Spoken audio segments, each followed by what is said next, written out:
Rose Bombo officiel. Rose Bombo officiel. Rose Bombo officiel. Rose Bombo. Rose Bombo. Rose Bombo. Makamu ezali.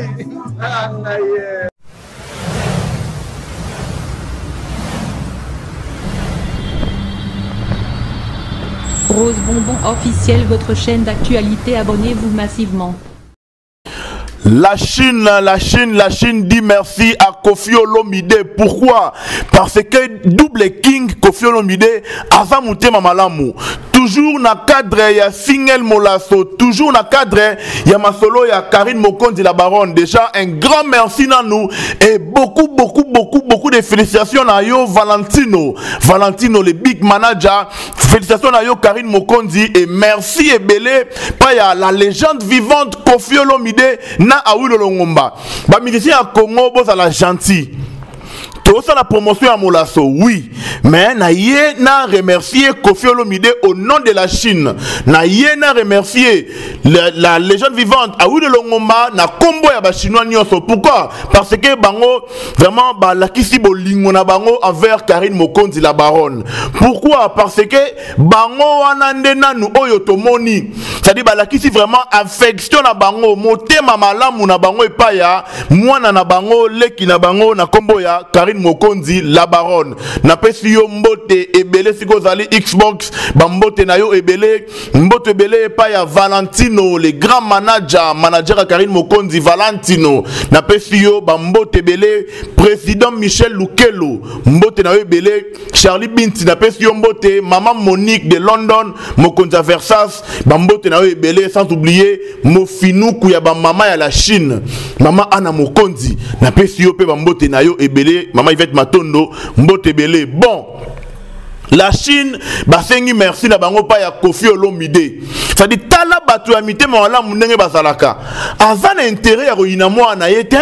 Ça dit malgré et le bas français mi atembo malgré nyoso o eleka malgré makambo yo tout ben incompréhension boye biwana. Mais la légende vivante aujourd'hui juste après sortie, il y a Single Molasso oyo to c'est la promotion. Ça dit à hésiter côté de la moine naye côté de la leki naye à moi si Karine Mokonzi bato benga ye moi naye parce que ça m'a peu près âge mona bana les gars mo pao donc à hésiter côté de la moine naye ba encouragement naye pe ko féliciter pe ko pesa quelques conseils. Quelques conseils. En tout cas, merci beaucoup Nayo. Batu ya boye nde to na bango besoin pour na Congo ke liboso. Ça dit ba musicien ya boye le ba Koffi Olomide nde to na bango besoin pour na Congo ke liboso. Ça dit azana ta ya ko yinate, azabe na ta ya ko jalouser mwana na yete leki na Karine Mokonzi te, encourager ye. Bon sikoyo yom de totala ngayo musicien ya Congo. Ozaka na barando yo okangela kaka Karine Mokonzi mutema Karine avancé te Karine yaye esimba te Karine yaye ke liboso te zali pasi mingi pe mawa bofongola mitema ba musicien ya Congo tolingana bolanda exemple ya Koffi Olomide na kokota pe na dossier ya via Awilo Longomba ça dit bolanda pe disons exemple pena ya la légende de double king Koffi Olomide mutema malamu na ye bonne foi na ye na ndenga zo fongola Karine Mokonzi ba porte belé ko sala bien toujours na système ya promotion ya Single Molasso Karine Mokonzi à mettre tout le monde d'accord la Chine. N'a contredire ngai Karine Mokonzi à mettre tout le monde d'accord les loyo au moment na pena et le bata Valentino batuloko ba Koffi Olomide azo peso ba conseil dans la lobby que dans azala qui est étonné tant tali clip en limite que Karine Mokonzi ba biloko ndengo wana vraiment bandeko na ngai sikoyo to betele maboko côté vraiment Koffi Olomide merci beaucoup na yo papa tala niveau ya grâce oyo nzambe atana vie ya Karine Mokonzi tango ba militaire mikie lokola ba o wana boyebi na tanga kombote oyo ala tsaranzoto na miso batu oyo bana na ye bayebi na bolumbu na ye tango ba musicien mike wana na bandeli bien ba musicien le rôle on a tanga kombote wana admission album mango pesa na kaka malgré zo simba na ngombe karaté ko sala ba campagne na mabe pona ko luka ko déstabiliser carrière à Karine Mokonzi ko tinda ka batu ba finga ka Karine Mokonzi la baronne. Ça dit bon ça là on sort la campagne ya mabe, il y a des grands noms de la musique africaine comme la légende Awilo Longomba, Azawana a hésité pour transmettre encouragement na yepa ya Karine Mokonzi la baronne. Makambutozo lingande ya ngoyo. Et le bata ba kinois, makambutozo boyande ba comportement ya balikelele. Toke na rotonga Karine Mokonzi na cessé, ko panzaka esango ya mabe. Ah, bobimisi na nzela moko mais tala ba retomber bon. Album mango pesa na ka album mais banze mango pesa ka na ngoje to yebite, ça dit banze mango yembi abandeli kaka ya kalato ya sikapena, et c'est plutôt la confusion. Mais un grand respect na Awilo Longomba, ça dit malgré rang social na ye, malgré combo azana en Afrique, na musique Afrique mais a hésité ko pesa encouragement, ko pesa force na ye pa ya Karine Mokonzi la baronne. Ngana ko senga en live boy, ngana ko senga en direct awa na Rose Bombo. Papa Awilo Longomba, il est temps ozwa Karine Mokonzi o pesa ye lengata ya featuring moko, pourquoi pas o fula ye na ba dimension moko ya likolo parce que Karine Mokonzi a passaki tana ye mingi na Congo ko fula ba musicien ya mike a fula maestro a tu peux ko fula likelelawa tala ko kabwana ya Karine Mokonzi na bango mona ke bango nyoso wana best total bakoya ki mbala moko le bata frère GF Ifonge.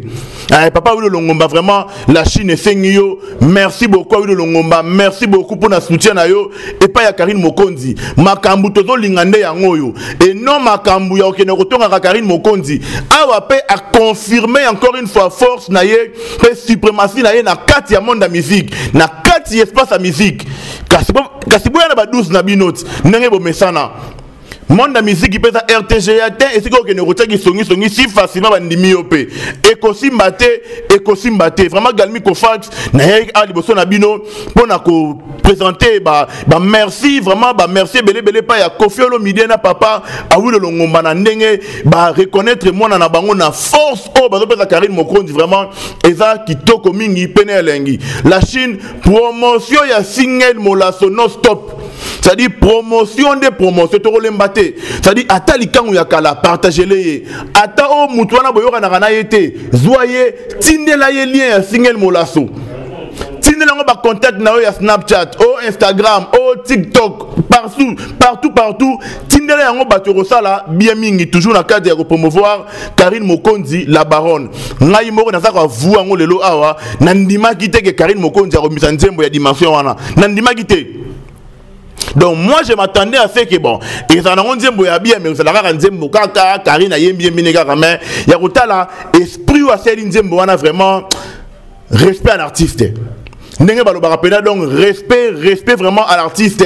Ozo mériter ba bisou ebele. Karine Mokonzi kamata bisou moi. Ozo mériter bena ba bisou ebele parce que osali et kamwisi mokili nyonso. Ba musicien baza sincère. Ba ngwana ba lobby mais ba hypocrite. Bino ba musique Congo et ba hypocrite. Bino ba hypocrite à musique à Congo. Bobo Mbarakara malamu. Bisope le gars tu as reconnaissant pour l'embate. Ko senga merci na Koffi Olomide. Ko senga merci na Awilo Longomba. Ko senga ben merci na Inosbi parce que réalisateur il y a clip wana, il y a clip ya Molaso, c'est-à-dire grand frère il y a Inosbi Nderonabiso Archibalume voilà. Yo wana ne muta sala ki ba montage yo. Donc il y a un mouton avant ça il y a un maramounio soya clip wana ya Molaso. Et puis si SNOMing et la Chine vraiment tout l'embate, tout consommer toujours single Molaso et que ça la biso bien mingi et que ça la biso bien pour l'avancement il y a musique il y a Karine Mokonzi la baronne. La Chine botu langa nini. La Chine botu langa nini. Bon moni côté kuna et loko ezate. S'il vous plaît, ba maman ya la Chine, Margelika Ninda, Lydia, bon dimelanga. Bon, mon côté kuna, ba sali et l'autre côté. Ceux qui bena ba yebaka, ba linga ba misanzela mona Karine Mokonzi la baronne te. Kaka nzembo moko, et bendi esprit à batu. Ça dit, ba qui ba 20 chansons, oh, ceux qui 12 chansons, mais rien et l'autre côté. Thérèse en aura normal, mais Karine Mokonzi a kamousi batu. Makambu ya ngoyo, ceux qui te donnent ici mamouké TV5 à l'Obaka. TV5 à l'Obaka, que année haute, Karine Mokonzi a frappé fort parce qu'il y a dit révélation. makambu pe yango yo e bandi makambu le ba mi ya tembo makambu pe yango ese nini makambu pe yango e bandi vanatino manager la Chine tozela ba showcase la Chine tozela ba playback la Chine tozela ba concert et ko sala bien makasi mingi na musique ya Congo lelo ba chanteuse bana bango souté na lobaka yango pe na ko bandela yango toujours alors biso la Chine toza na avantage ya kozala na Karine Mokonzi kaka la Chine te Congolais et Congolaises. Et le bataille Mobutu Sese Seko, Congolais et Congolaises, vous avez un avantage, il y a Rosalana Karine Mokonzi la baronne. Alors, tu fous l'aïe, alors tu peux savoir Makambu. Tu peux savoir Makambu, à trôner na trône ya musique féminine ya Congo, et ça la bien mingi. Tu as la moi, on a fait Koufa déjà, Mbilebel écoute déjà, donc à ça, j'ai na repos, tu as bien mais j'ai 30 à 6 là. Tu as Karine Mokonzi, tu peux savoir chance, tu as l'on a qui me dit Mamabé. Ba mission à Congo, bon exemple Kofi Olomide. Atalaki rana été atalaki ba succès nenyo sauté ami qui titaki na niveau Karine Mokonzi aye ba sali featuring et Simba et pesa kai makambu. Oui, la Chine va toujours reconnaissant envers papa Kofi Olomide. Papa na Didi Stone, papa na Del Pirlo. Tu bien araye papa pour ça papa. Alors, bon on a par exemple il y a Wulo Longombe ça la bien mingi.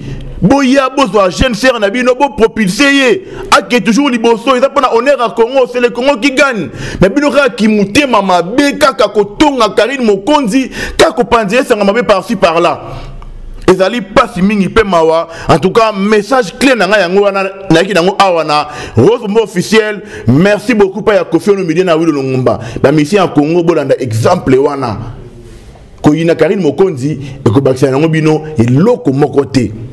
Bon, ça y est, chance à évoluer. Promotion non-stop. Merci la Chine.